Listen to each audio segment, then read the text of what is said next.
Olá pessoal, tudo bem com vocês? Eu sou André Tesser, você está no nosso canal Dialogando Direito e hoje eu quero voltar com vocês num tema que a gente conversou há algum tempo aqui e fazia tempo que a gente não falava sobre ele, né? A gente vai falar um pouquinho sobre trabalho híbrido e na verdade a gente vai abordar um aspecto que a gente ensaiou falar em outros vídeos sobre isso, que é mais sobre a formação da cultura necessária para o trabalho híbrido. Então a gente vai falar de cultura organizacional, principalmente, e trabalho híbrido. Vocês vão lembrar, eu quero começar resgatando, que a gente falou que para uma boa instituição do trabalho híbrido era preciso, basicamente, atuar em três dimensões, ou três tipos de elementos são fundamentais para um bom funcionamento do trabalho híbrido. O primeiro era a regulamentação, então a gente falou de legislação, a gente falou de regulamentação interna, etc. O segundo era infraestrutura, a gente falou de infraestrutura tecnológica, a gente falou de infraestrutura física, a gente falou do que é necessário como insumo de estrutura para isso funcionar. E a gente falou também que é necessário uma cultura de trabalho híbrido. E esse aqui é o ponto sobre o qual a gente vai se debruçar hoje um pouquinho mais, ainda que de forma rapidinha aqui no nosso vídeo. Veja só, quando a gente fala de cultura de trabalho híbrido, é preciso lembrar do cenário pré-pandemia, no qual pouquíssimas organizações dedicavam seus tempos para organizar formas de trabalho híbrido, organizar formas de trabalho remoto. Lembrem como ainda eram incipientes essas conversas sobre trabalho remoto, sobre home office, no cenário pré-pandemia. Aí vem a pandemia, acelera de forma absolutamente inegável as necessidades decorrentes da instituição de maior flexibilidade de trabalho por conta da necessidade de distanciamento social. E isso faz com que as empresas ou as organizações como um todo precisem correr atrás disso. O problema, então, é que do dia para a noite, literalmente, as organizações não tiveram tempo, então, de construir a sua cultura para um trabalho híbrido e se viram obrigadas a adotar modelos de trabalho remoto, na maior parte das vezes, em alguns com trabalho híbrido. Como é que a gente pode auxiliar com algumas referências teóricas para esse trabalho e hoje já no cenário pós-pandemia aí a gente conseguir trazer alguns insumos também de sugestões ou reflexões que são importantes sobre isso. Então eu vou me socorrer de um teórico muito importante sobre cultura organizacional, chamado Edgar Schein, que escreveu um livro bastante importante como referência, que no Brasil ficou traduzido como Cultura Organizacional e Liderança, e que fala muito desse aspecto. Mas o que eu quero trazer para cá é que, principalmente, o Schein diz que existem três níveis de cultura. O primeiro nível são os artefatos, é aquilo que está na superfície, é aquilo que é mais visível, o que se pode ver, o que se pode tocar. Então, a forma das pessoas se vestirem, os escritórios, a forma física da organização se organizar, literalmente, tá? Segundo aspecto, os valores, o segundo nível de cultura, e a gente está, obviamente, aprofundando. Aqui a gente está falando naquilo que faz com que as pessoas façam as coisas do jeito que fazem. As razões pelas quais as pessoas se comportam daquela forma dentro da organização. E o terceiro nível, mais profundo, mais oculto, e que vai interessar mais para nós, são as chamadas suposições compartilhadas. É aquilo que as pessoas, de forma, às vezes não escrita, não declarada, fazem com que elas acreditem nos valores e depois isso se externaliza na forma dos artefatos. São crenças inconscientes, são percepções, são sentimentos das pessoas que estão, portanto, no nível mais profundo do que o nível dos valores e que, obviamente, impactam nesses valores. Por que eu estou falando disso e por que esse é o aspecto que mais nos interessa? Porque é claro, e isso o Schein fala também, que se você quiser conhecer a cultura de uma organização, você tem que chegar nesse nível mais profundo.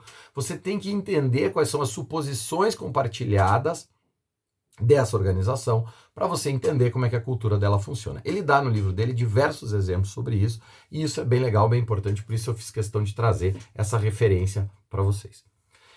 E o que isso tem a ver com o trabalho híbrido, então? Um pedaço da teoria do Schein, o Schein fala que é muito importante para que a cultura da empresa funcione bem, que essas suposições compartilhadas ou que esses acordos não escritos que fazem com que a organização funcione, eles também se adequam às noções de tempo e espaço. E olhem como isso é importante na modalidade de um trabalho híbrido, na modalidade de um trabalho flexível, em que durante parte do tempo as pessoas estão trabalhando nos escritórios ou nas dependências da organização e parte do tempo elas não estão ali. Então esses acordos ou essas suposições compartilhadas sobre tempo e espaço são fundamentais, porque senão elas vão gerar, obviamente, conflitos dentro da organização e aí você não vai conseguir construir uma cultura boa de trabalho híbrido. Então veja, é preciso entrar nessa discussão e estabelecer, portanto, momentos em que as pessoas vão saber que elas estão trabalhando em separado, que elas estão trabalhando em momentos separados, que elas estão trabalhando em espaços separados. É preciso entender e se acostumar, por exemplo, com a ideia de que o fato de que, a princípio, aquele lugar do seu colega, do seu lado, que você estava acostumado e que agora está vazio, naquele dia, não significa que ele não está trabalhando necessariamente, que ele não está contribuindo para os resultados da organização. É claro que ele pode estar em outro local trabalhando dessa forma. Do mesmo jeito, algumas regras sobre tempo, né? Alguns estabelecimentos, algumas suposições compartilhadas sobre isso. Não é porque o seu colega, trabalhando de forma colaborativa com você, não está naquele momento respondendo a mensagem que você esperaria que ele respondesse, talvez isso não significa que ele não está desinteressado ou que ele não está trabalhando, né? Significa que há momentos de trabalho síncrono, como a gente chama, ou seja, duas ou mais pessoas estão trabalhando exatamente no mesmo momento, na mesma tarefa, ou executando trabalhos que são correlatos, ou trabalhos assíncronos, ou momentos de trabalho assíncrono em que uma pessoa está trabalhando numa coisa e a outra está trabalhando em outra, e não necessariamente isso precisa acontecer sempre da mesma forma. Qual é a chave para que isso funcione no trabalho híbrido? Bom, primeiro, vocês já devem ter percebido que esse nível, quando a gente fala da cultura, ela não pode estar dissociada de regras e infraestrutura. Por quê? Porque é também através das regras que você vai ajudar a disseminar uma boa cultura e sem a infraestrutura tecnológica que permita te dar suporte tecnológico e físico, inclusive, que te permita dar suporte a isso, o trabalho não vai funcionar. E um outro aspecto muito importante que tem sido muito trabalhado e defendido é a ideia do trabalho colaborativo. E a colaboração precisa ser intencional. As pessoas precisam aprender cada vez mais e mais, trabalhar de forma colaborativa intencionalmente e não acidentalmente. Eu acho que esse é o principal aspecto da cultura necessário para o trabalho híbrido, essa noção de que o trabalho colaborativo tem que ser intencional. As pessoas têm que trabalhar considerando que estão trabalhando de forma colaborativa e esperando que as outras pessoas trabalhem de forma colaborativa. Quando a colaboração é intencional, você pode utilizar algumas ferramentas, alguns mecanismos, algumas técnicas. A gente vai dar alguns exemplos aqui, depois a gente pode aprofundar isso num outro vídeo, se for bastante importante, acredito que são algumas noções de como essa colaboração intencional ajuda a funcionar nesses mecanismos de maior flexibilidade de trabalho híbrido. Por exemplo, estabeleça e difunda isso, períodos de não perturbe, períodos em que o colaborador está trabalhando sozinho e ninguém vai incomodar ele naquele momento, porque ele precisa daquilo. Aquilo é importante, aquele pedaço do trabalho assíncrono, né? Também é parte da colaboração fazer isso. Segundo aspecto, admita e entenda que há períodos offline. Mesmo durante uma suposta jornada de trabalho, há momentos em que o empregado precisa se desligar, o colaborador precisa se desligar, se desconectar, para poder se reconectar com mais energia, com maior produtividade depois. Isso não, é impossível num mecanismo de trabalho presencial? É claro que não, as pessoas fazem isso o tempo inteiro quando saem para tomar um cafezinho e voltam depois para as suas estações de trabalho.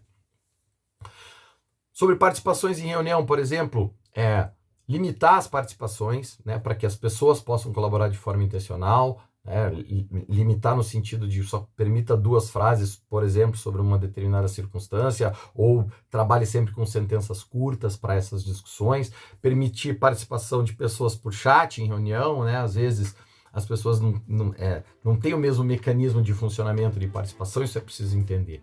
E é óbvio, não esqueça, você está falando de trabalho híbrido, e você já sabe aqui no nosso vídeo, a gente não acredita no trabalho 100% remoto. Então, se o trabalho tem um pedaço híbrido, permita, estabeleça momentos de colaboração presencial, de conexão física entre as pessoas. Isso cria identidade, cria relação de pertencimento com a equipe, com a organização, entre os membros, isso é muito importante. Tá certo?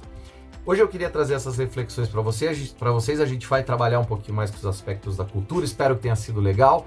Não esqueçam de se inscrever no canal, apertar o sininho, tá aqui, tô procurando ele, achei, para que você saiba quando tem vídeo novo subindo, para a gente continuar dialogando direito. Obrigado, galera.